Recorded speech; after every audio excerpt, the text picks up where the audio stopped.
अखिलेश भैया नमस्कार। अर्जुन भाई, सुरेश भाई, यदुवेंद्र भाई, सुनील भाई, सभी को नमस्कार।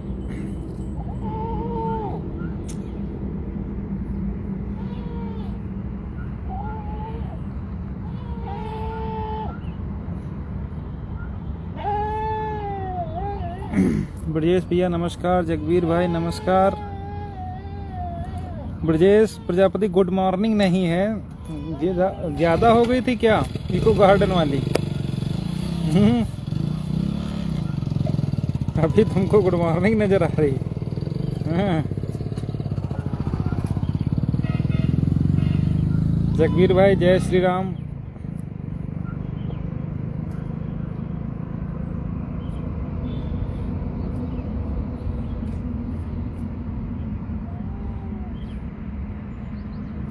ब्रजेश भाई आप गुड मॉर्निंग कहे तो हमको एक बात याद आ गई। कुछ समय पहले कुछ टेली मार्केटिंग वाले लोग आते हैं ना, तो वो हर समय गुड मॉर्निंग ही बोलते हैं और कहते हैं कि जितनी बार जिससे मिलेंगे गुड मॉर्निंग बोलेंगे तो इसका मतलब हम लोग फ्रेश होकर के काम करेंगे। ब्रजेश भाई चमक नहीं रहे हैं, धूप में बैठे हैं। ठीक है, जैसे देखा नहीं है कि बढ़िया मगरमच्छ आ करके बैठ करके धूप सेंकता, तो बस वैसे ही धूप सेंक रहे हैं।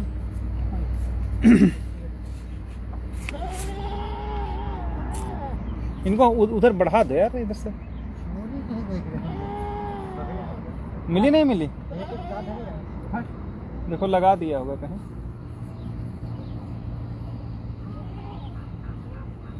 हाँ। सचिन भाई नमस्कार, लगा लो, तुम भी लगा लो।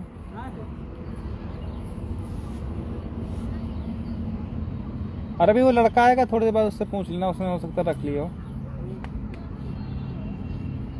यहीं तो रखे थे।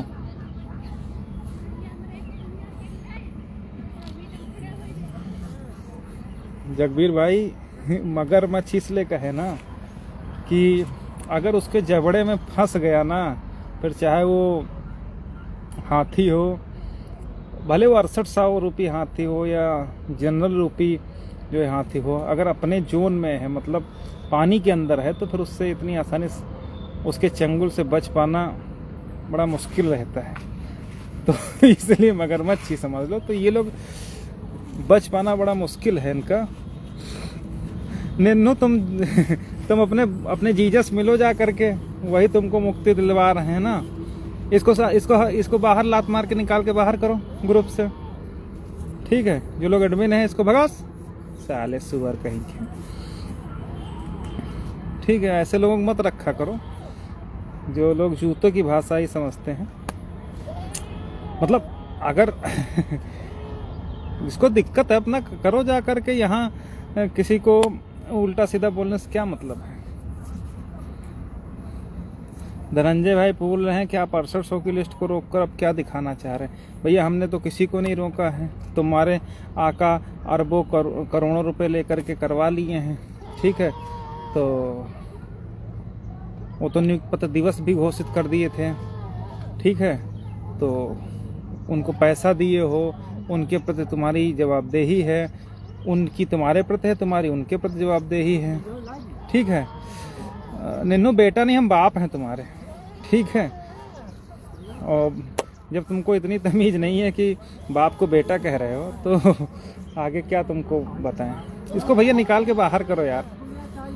ठीक है, असल में इन सबको मालूम हो गया ना कि समस्या तो यही है ना कि इन सबको सावन के अंधे को हर जगह हरियाली दिखाई देती, तो वही इनको दिखाई दे रही है। ठीक है, तो जिनको भी जिस स्तर से प्रयास करना है कर लें। हमको जो करना है हम लोग कर रहे हैं। ठीक है, तो अब हमारे मुंह से न कहलवाएं तो ज़्यादा ठीक। हम दूसरे मूड से आए थे और शुरू में ही आकर के अपनी नापाक। ठीक है, ब्रजेश भाई पूछ रहे हैं बी टीम पर प्रकाश क्या डाला। प्रकाश नहीं, वो तो खुद बेचारे अंधेरे में होंगे। आज तो किसी ने स्क्रीनशॉट भेजा था, बेचारे कह रहे हैं कि 6800 हो का ही घोटाला है, उतने में ही 18,000 सारी सीटें पूरी हो जा रही हैं। तो अब उसमें हमको कुछ कहने की जरूरत नहीं है, आप लोग खुद जूता लेकर के उनके ऊपर पहुंचो। ठीक है, विकास भाई पूछ रहे हैं कि इतना बड़ा लोड शुक्ला जी झेल पाएंगे कि नहीं झेल पाएंगे। देखो दो चीजें हैं।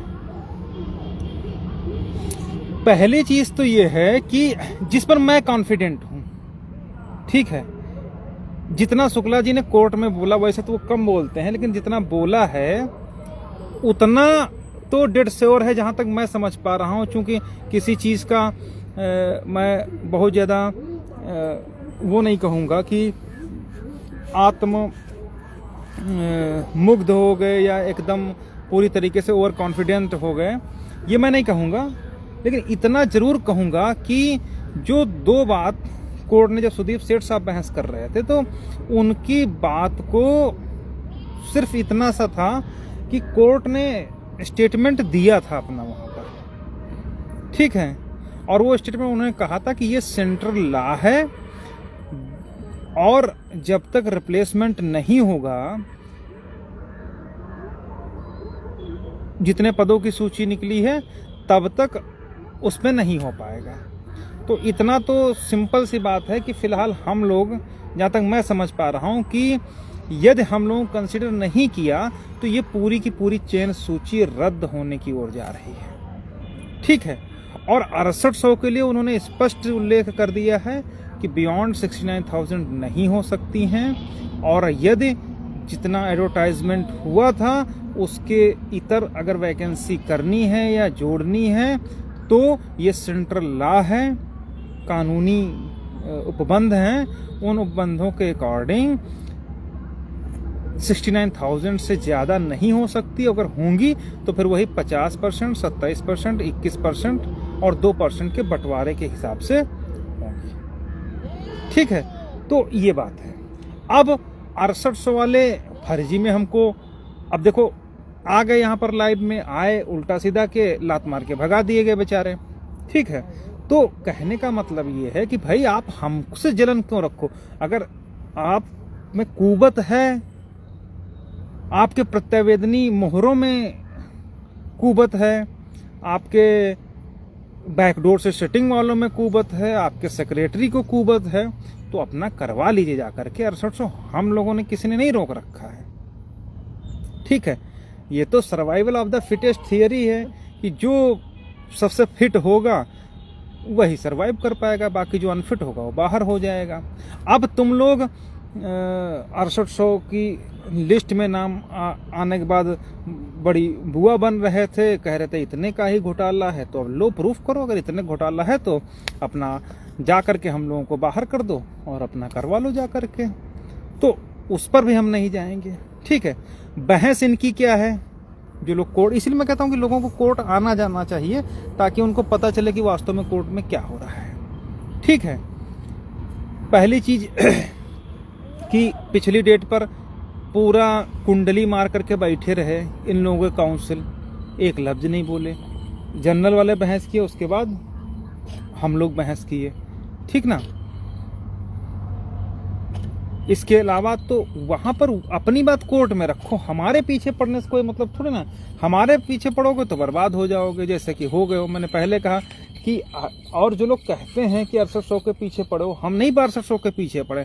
हमारा तो सिर्फ इतना कहना है कि भाई अगर घोटाला 6800 का हो, 5800 का हो, 200 सीटों का हो या ना हो, इससे हमको कोई मतलब नहीं। हम तो अब तो मैं ये भी कहता हूं कि मैं ये भूल गया हूं कि कोई लिस्ट भी आई है 6800 की, क्योंकि उसका काम खत्म हो गया है। तो अब हमारा स्टेटमेंट कोर्ट में सिर्फ इतना है कि हम कहते हैं घोटाला 2 सीट का है या नहीं है, या 10,000 सीट का है, 20,000 सीट का है, जितने का भी है भी या नहीं है। इसका तरीका सिर्फ एक ही है, और वो ये तरीका है, सेठ साहब ने उसमें धज्जियां उड़ाते हुए लिखी थी, बोला था कि आप अप्लाइड कैटेगरी, अपॉइंट कैटेगरी और क्वालिफाइंग मार्क्स जो कट ऑफ है उसको आप डिस्क्लोज करते हुए डिसेंडिंग ऑर्डर में एक सूची जारी कर दीजिए, अपने आप पता चल जाएगा कि कितने का घोटाला है कि नहीं है। वो आपने डिस्क्लोज नहीं की। उसका रीजन ये हुआ कि बहुत सारी पिटीशंस आ गई, मुकदमे आ गए, लड़के परेशान हैं। ये सारी बात कोर्ट के समक्ष उन्होंने रखी। तो बस उतना सा ही हमारा है, चाहे बी टीम वाले हों, चाहे ए टीम वाले हों, चाहे सी टीम वाले हों, चाहे गुलाम हों, चाहे कोई भी हो। मैं तो सिर्फ इतना, अगर कोई कह रहा है कि 6800 में रिजर्वेशन पूरा हो रहा है, या अगर कोई कह रहा 20,000 में रिजर्वेशन पूरा हो रहा, या अगर कोई कह रहा कि वो रिजर्वेशन पहले से ही पूरा है, हुआ कोई घोटाला ही नहीं हुआ है, तो सीधे सिलेक्टेड जो सिलेक्शन लिस्ट है 69,000 की अप्लाइड, अपॉइंटेड और कैटेगरी जारी करते हुए, गुणांक जारी करते हुए पब्लिश कर दें, पता चल जाएगा। ठीक है, तो अब चूंकि ये सारी बातें आ गई उसमें, इसके बाद क्या हुआ कि चूंकि घोटाला नहीं पूरा हो रहा है, इसलिए जितने भी हमारे रिटर्न आर्गूमेंट है मैंने एक दो लोगों को भेज भी रखा है, उन सबको पता है कि हमारी बहस क्या है और क्या हो रही है।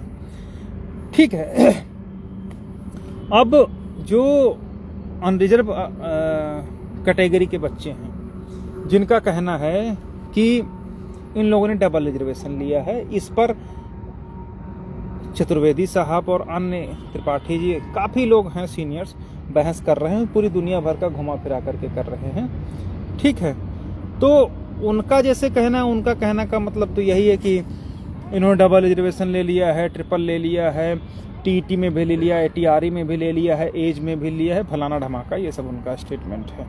ठीक है, इसके खिलाफ 6800 को किसी अभ्यर्थी ने तो बोला नहीं।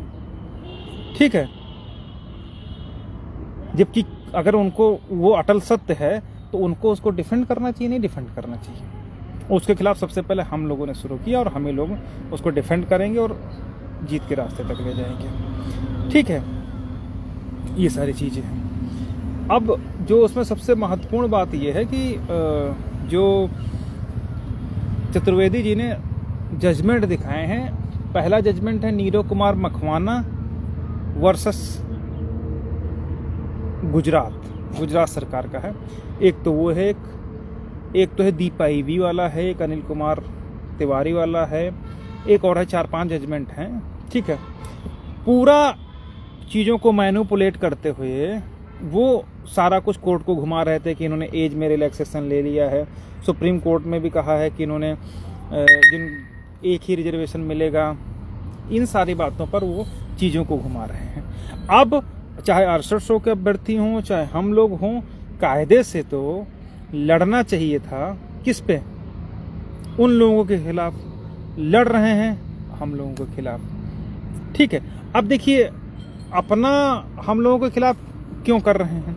जैसे कुछ लोग, जैसे जनरल वाले लोगों के साथ उसमें 22,000 के लोग हैं, वो लोग धरना किए थे, बहुत अच्छी बात है, सारी चीज़ें हैं।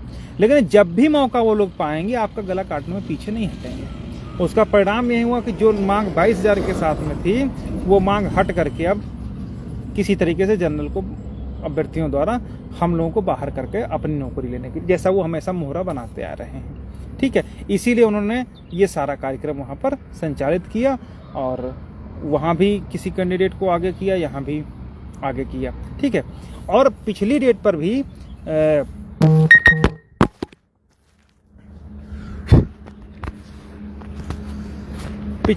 ही कोर्ट ने भी बोला था कि पहले हम 6800 का तो कोई मैटर नहीं है, अगर हम सबसे पहले 69,000 का इशू डिसाइड कर दें, ठीक है, तो 6800 का भविष्य है या नहीं है वो अपने आप डिसाइड हो जाएगा। हमारा भी तो यही कहना है कि अगर घोटाला 20,000 का है, 15,000 का है, 18,000 का है, अगर वास्तव में ही इतना घोटाला है तो इसमें किसी के पेटों में मरोड़ के उठ रही है। अगर सपोज मान लिया, एक सेकंड के लिए मान लिया 20,000 सीटें मिल गई, तो क्या पहले हमारा हो जाएगा? पहले होगा तो 6800 का ही, तो उसमें किसी के पेट में मरोड़ उठने का कोई मतलब नहीं उठता है। ठीक है, लेकिन उन लोगों का क्या है कि सीधे सीधे इनको टारगेट करो। इन लोगों की जो नियुक्ति पत्र है, मुक्ति पत्र है, उसमें हम लोग बाधा नहीं है। अभी एक सेकंड के लिए मान लो कि अगर सुप्रीम कोर्ट का डिसीजन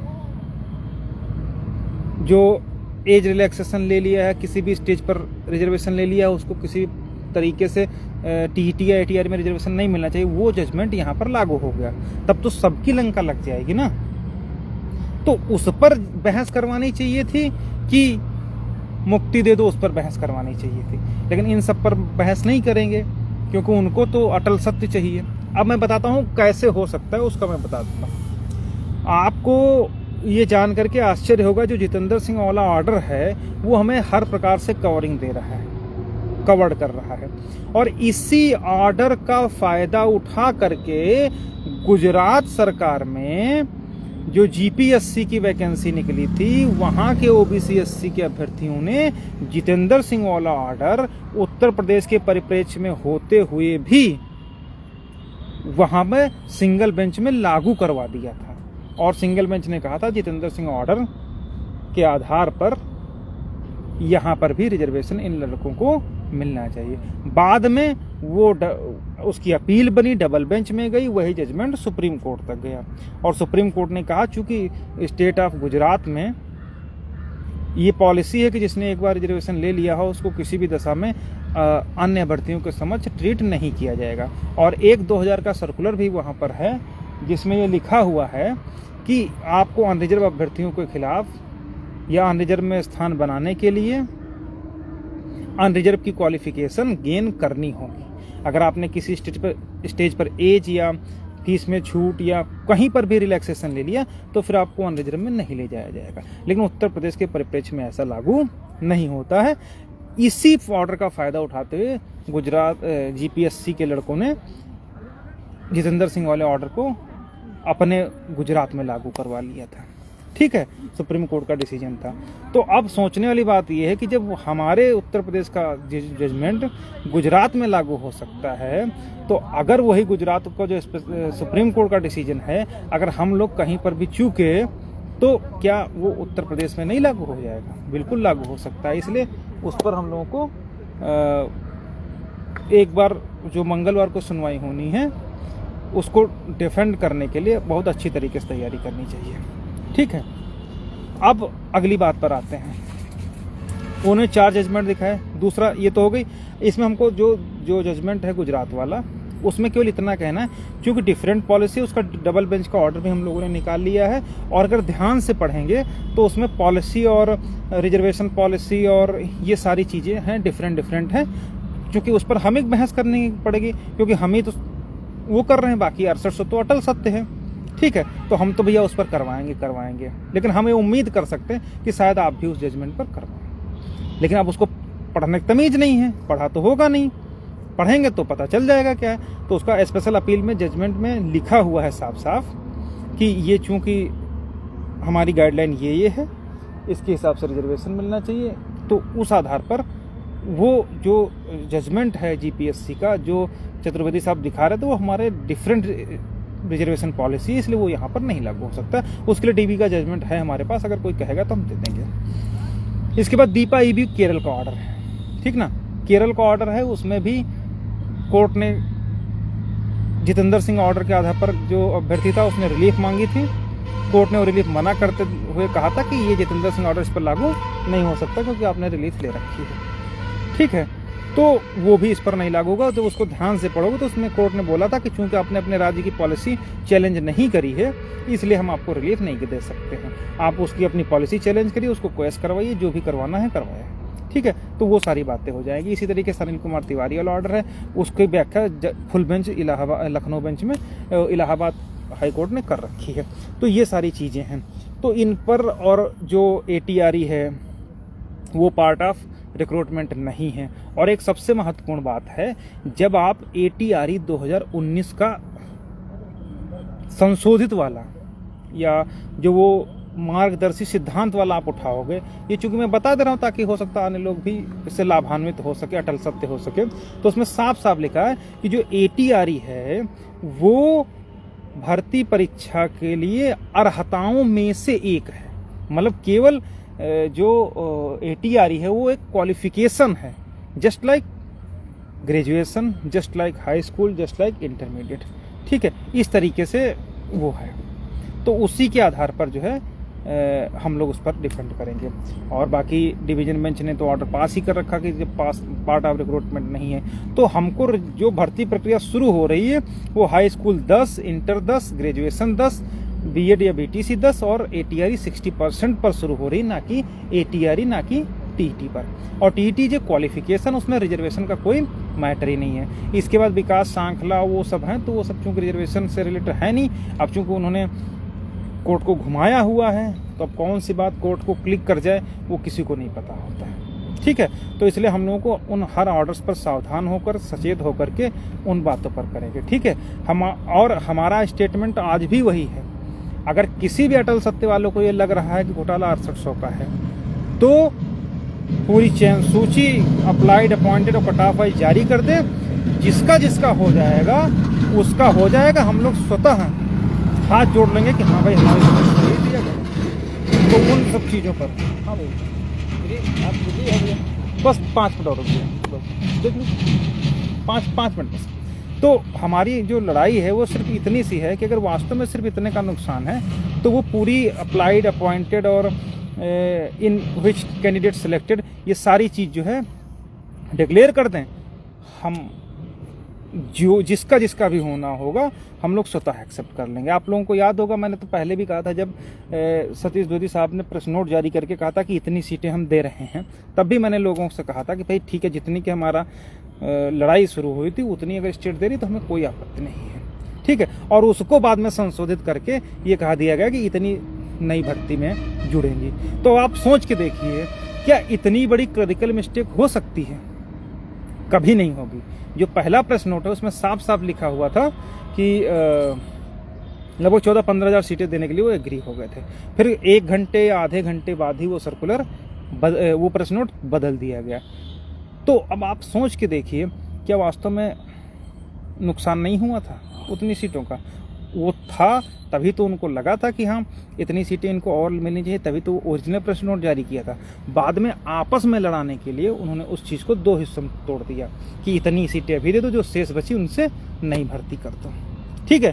तो अब जो लोग कहते हैं कि 6800 में ही पूरा हो रहा है, वो अपने दिमाग पर जोर डाल करके सोचें कि अगर 6800 का ही मैटर था तो फिर प्रेस नोट में पहली बार में 15,000 सीटों का उल्लेख क्यों हुआ था? उसको क्यों बदला गया? क्या इस स्टेट को नहीं मालूम था कि केवल 6800 का है या 5000 का? मालूम था, उनको एग्जैक्ट आंकड़ा मालूम है कितनी सीटों का नुकसान हुआ।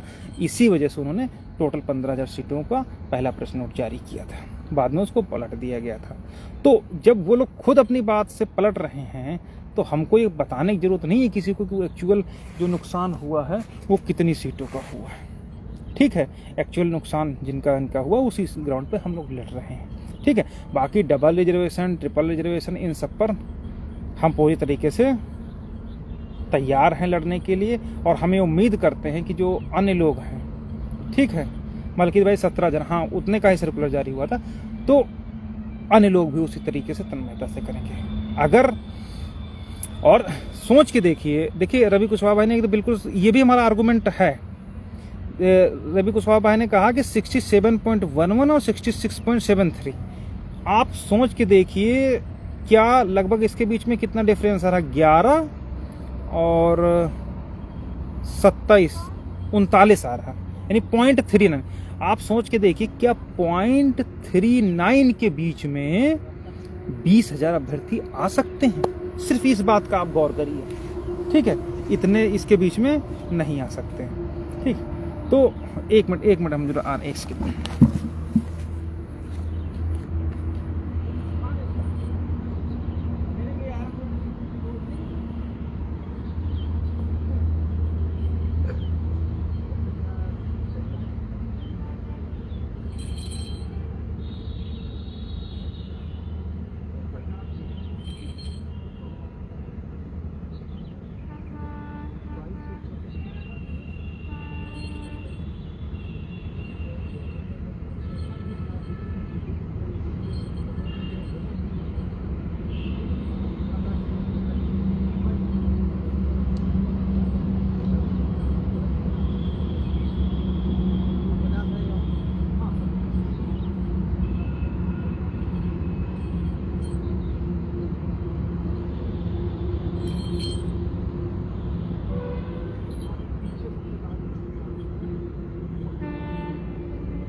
तो ये सारी बातें हैं, इन सब पर हम लगातार, जो लोग मोटा मोटा जिनको लगता है 6800 का ही घोटाला है, अगर उनकी बुद्धि है तो आप ये एक्सेप्ट कर सकते हैं कि 0.39 के बीच में 19-20 हज़ार लड़के हो सकते हैं।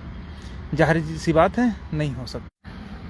हम लोगों को भारतीय प्रक्रिया से बाहर करने के लिए ये सारा काम किया गया था। ठीक है, थोड़ा नेटवर्क प्रॉब्लम कर रहा, हम अभी थोड़ी देर में आप लोगों के साथ फिर जुड़ेंगे।